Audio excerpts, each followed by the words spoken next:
Ça vous est peut-être pas venu à l'esprit, moi je taquine. Non, mais moi il me semble que justement, elle a ce recul vis-à-vis de l'œuvre, elle a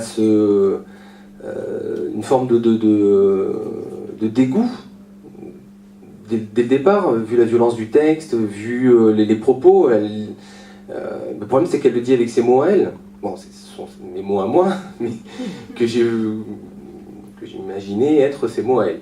Enfin, vous m'avez suivi. Donc tout ça pour dire que elle rentre pas dans l'analyse. Elle le dit elle-même. Ce n'est pas une littéraire, ce n'est pas une intellectuelle. Elle vient d'un milieu ouvrier. Ses parents voulaient qu'elle soit couturière, qu'elle ait un métier décent. Elle, justement, quand on parlait de révolte, elle a quand même un désir d'émancipation. Elle a envie d'indépendance. Elle veut vivre seule. Elle veut autre chose. Elle veut autre chose que rester dans le milieu ouvrier ou le milieu agricole qui était le milieu de ses parents. Et donc elle a ce désir, mais elle a aussi l'incapacité d'assouvir ce désir, parce que c'est difficile, comme c'est difficile encore aujourd'hui, ça l'était d'autant plus à l'époque. Après, pour ce qui est de la violence du texte, en effet, elle relève cette violence. Il me semble, c'est juste qu'elle n'arrive pas à exprimer tout ce que ce texte provoque en elle. Elle parle d'anarchisme, elle relève les grossièretés, et par rapport à la mort aussi, elle s'arrête surtout sur le passage sur la guerre. Elle trouve qu'en effet, sur la guerre, c'est beau, mais c'est beau parce que le personnage d'Amy a vécu la guerre. Enfin, son père est parti à la guerre et elle a vécu, la guerre en restant à Clichy, en vivant la violence de la ville loin du front. Donc, ce rapport à la mort et à la guerre, elle a déjà, mais vis-à-vis de son père, enfin, via son père. Donc voilà, je n'ai pas oublié votre question initiale, mais... C'est pas grave. Non, mais c'est vrai que c'est intéressant. De toute façon, la démarche que vous avez suivie, c'est d'inventer ce personnage.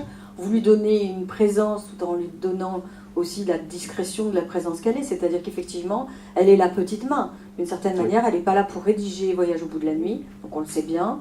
Elle est juste là uniquement pour taper les mots, les expressions, enfin dire une écriture qui n'est pas sienne.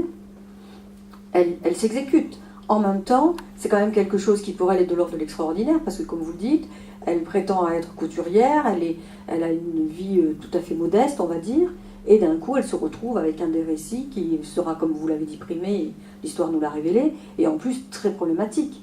Parce que la question de Louis-Ferdinand et Céline, d'ailleurs, à un moment donné, je me suis demandé si vous l'aimiez ou si vous le détestiez. On dit le reste de son œuvre, de suite on pense à son basculement, au fait à son antisémitisme, au pamphlet.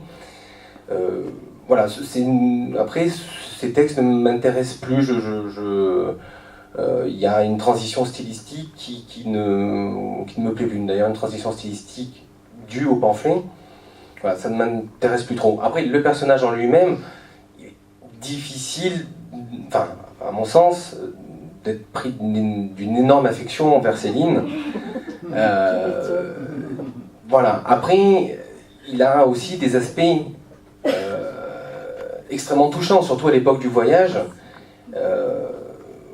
Voilà, faut rappeler que lorsque Voyage de la nuit est sorti, il a été soutenu par toute la gauche française, notamment par les communistes, à part peut-être Paul Nizan qui voyait déjà clair dans le jeu et qui pensait que c'était plus un anarchiste de droite qu'un véritable gauchiste, puisque c'était un texte qui, bon, moi j'adhère plutôt à ça, qui était contre le colonialisme, contre le fordisme, qui était pour les petites gens, qui était contre la bourgeoisie de l'époque. Et donc c'était un texte qui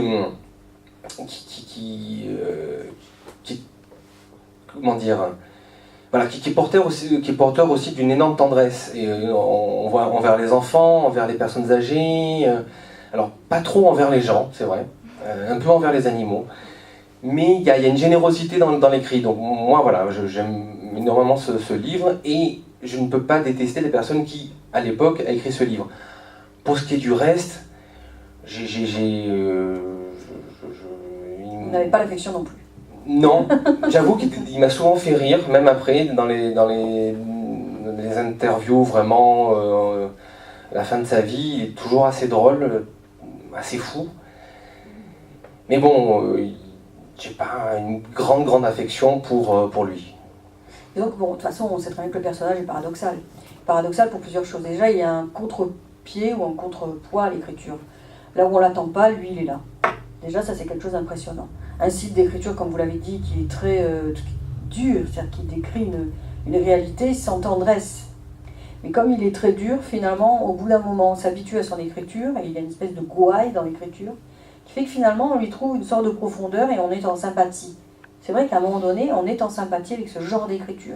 Et puis ce qui est dit, c'est traversé quand même par l'absurde, comme vous le dites vous-même, le rapport à la mort, l'absurde, naître, mourir, la guerre, donc l'effondrement, parce que la guerre c'est ça, hein, cruauté, effondrement, donc il y a tout ça.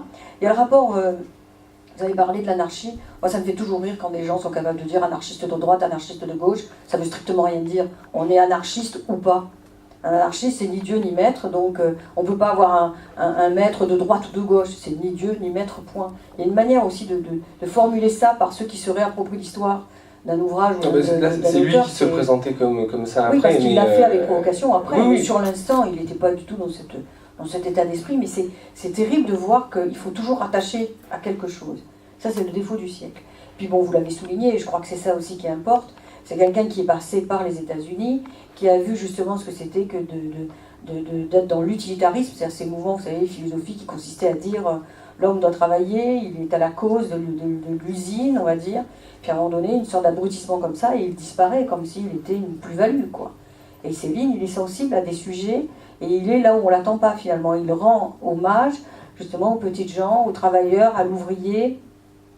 Donc on peut le prendre en sympathie pour ça. Voilà. Et après, ce qui est d'autant plus paradoxal, c'est que justement le propos du roman, c'est que alors que lui, alors qu'il a écrit dans Le Voyage au bout de la nuit ces mots sur les ouvriers, sur l'abrutissement des chaînes de travail voilà, à Détroit, il ne se rend pas compte qu'Aimée, justement, fait partie de ces petites mains qui travaillent pour lui dans l'ombre, et il ne va pas se rendre compte qu'elle aussi devrait être mise en valeur, et elle aussi est abrutie d'une certaine manière par les sommes de feuillets qu'il lui fait taper. C'est une forme justement de regard, et c'est intéressant, c'est entre le regard de l'écrivain qui se projette sur une œuvre et sur le monde, mais qui ne voit pas aussi tout près de lui, et par rapport à ses propres désirs.